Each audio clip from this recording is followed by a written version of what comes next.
Aloha and welcome. In this video, we're going to be talking about cloud security solutions. So we're going to start off with a discussion of the Cloud Access Security Broker, the CASB.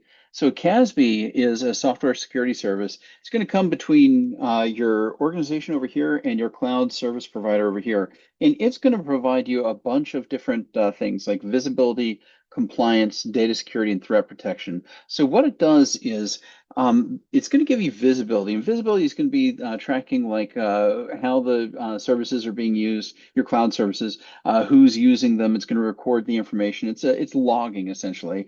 You're going to have compliance because it's going to provide control of the outside organization data. It's going to make sure that you meet the compliance as per regulatory requirements, whether it's FERPA, HIPAA, whatever it is. It's also going to give you data security. It can monitor and provide access control to the data by parameters like location, IP address, browser, OS, and device type.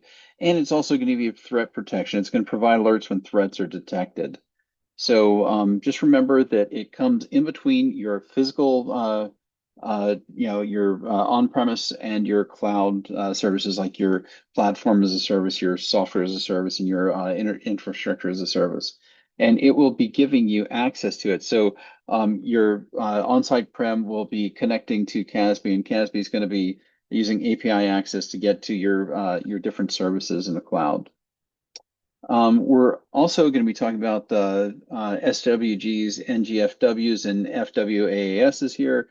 That's a bunch of acronyms, but the SWG is the next generation security web gateway. That's an on-premise appliance, or it can be a cloud-based network security service that protects users from web-based threats and enforces the corporate acceptable use policies. So this is going to be it's going to be operating at the application layer. It's going to be put between the users and the internet. So it's going to do things like URL filtering, malware detection, malicious content inspection, DLP, the data loss prevention, and it's going to do some application control and filter your internet-bound traffic functions. So it's going to be doing a lot of functionality there, your SWG. So we also have what we've talked about for the next generation firewalls. That's going to be an on-premise tool or a cloud-hosted network security device that provides the firewall capabilities or beyond the traditional firewall. Remember, we talked about the traditional firewall. You're usually talking about ports, IP addresses, and protocols. You can do a little bit of stateful and stateless type of activity, but with a next generation firewall, it's going to be able to do that. But it's it can do your segmenting your network into trusted and untrusted zones. Which is going to limit your attack surfaces, which is a good thing, but it's also going to add in other capabilities like your intrusion protection. Is going to give you deep packet inspection, threat intelligence, and application control. And then finally, we've got firewall as a service. And firewall as a service, also known as a cloud firewall, that's going to give you NGFW capabilities, which filters the network traffic to safeguard organizations from both inside and outside threats. But it's going to be hosted in the cloud itself.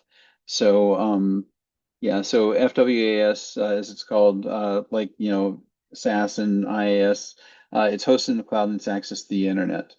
So there's a chart that they have in our text that talks about the different firewall types. There's cost frequency. Each one you pay monthly. With next generation firewall and traditional, you're going to have upfront costs as well.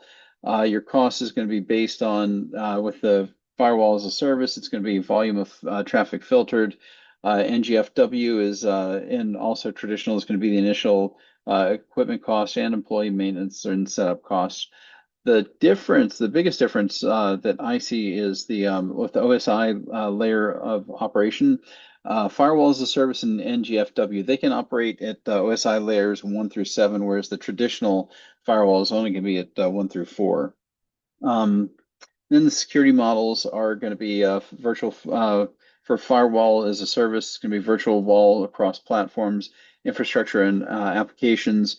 For NGFW, it's going to be virtual wall around the internal network, and traditional is also going to be virtual wall around the internal network. Then we talk about cloud native, and cloud native, it refers to both platform and infrastructure security, as well as continuous application security. So the traditional security approach is you build that perimeter around your infrastructure. So cloud native architecture is it's going to dissolve that perimeter. It's going to build the security into the assets themselves. So the assets apply to multiple layers from OS to container to application. So you're going to use security control. Security control reduces risk to the assets.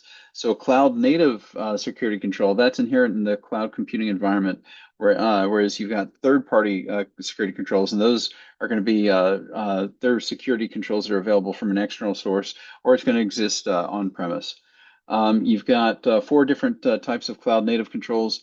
We've got visibility and auditing. We've got high availability. We've got DevOps, process microservices, APIs. We've got mitigation as well. So let's get into each one of those. Visibility and audits, we're talking about the logging here. We're talking about being able to say, who's doing what, who's accessing when, and we're going to, these audits are going to satisfy the compliance and legal requirements that you have. You've got high availability. That's when we put our server, we create these different server clusters in different geographical areas for resiliency.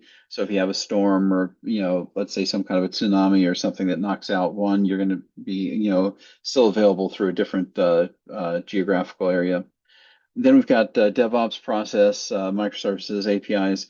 So we've got security that's integrated into the DevOps process, and that ensures the infrastructure and application are free from vulnerabilities. Two practices of DevOps or microservices, building a single application from a small set of services. Remember, we talked about this in previous sections where we were talking about microservices are going to be isolated. They're independent processes that we can do independent of each other. Secrets management is used for management of the API keys, the database credentials, the IAM permissions, SSH keys, and the certificates here. Then finally, we've got mitigation. Mitigation, we enforce mitigation on cloud computing's data network and compute resources. And they've got some good graphics on this as well in the participation activity. Lastly, we're going to be talking about SASE. So SASE stands for Secure Access Service Edge. So SASE was developed to combine networking and network security services into a single system. So SASE is the conversion of WANs and network security services into a single cloud service model. So it says here, SASE environment supports multiple security services like SWGs, the firewall as a service, CASB, DNS security, and DLP. It's all going to be in one cloud-based platform. And they have a great example of this too. If you look at the participation activity, they show you the SASE, the Secure Access Service Edge, diagram. You've got CASB as one part, Secure Web Gateway is another part, Firewall as a service is another part, and then the Zero Trust Network is another. So it's a pretty good graphic here for looking at.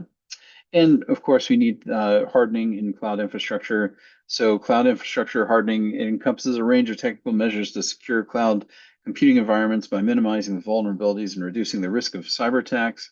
So, it's going to, include, what you're used to in the physical world, which is applying timely security patches, implementing network segmentation to divide cloud environments into small isolated segments.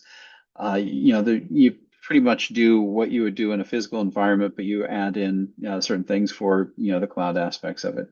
So authentication and authorization protocols are used to control access. Encryption ensures the confidentiality and integrity of data, both at rest and in transit, which is important here, across the cloud and the on-premise systems. So that's it for this section.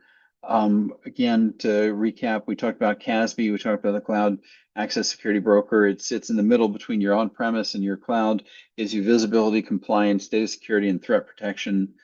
We talked about the next generation secure web gateways, the SWGs. We talked about the next generation firewalls, the firewalls as a service. We talked about cloud native. We talked about the cloud native architecture, security controls. We talked about cloud native security controls, third-party security controls. We talked about the cloud native controls give you visibility and audits, high availability, DevOps process, microservices, APIs, and mitigation.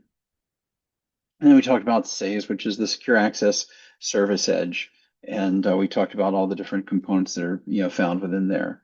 So that's it for this section. If you have any questions, feel free to reach out. I'll be happy to help. Aloha.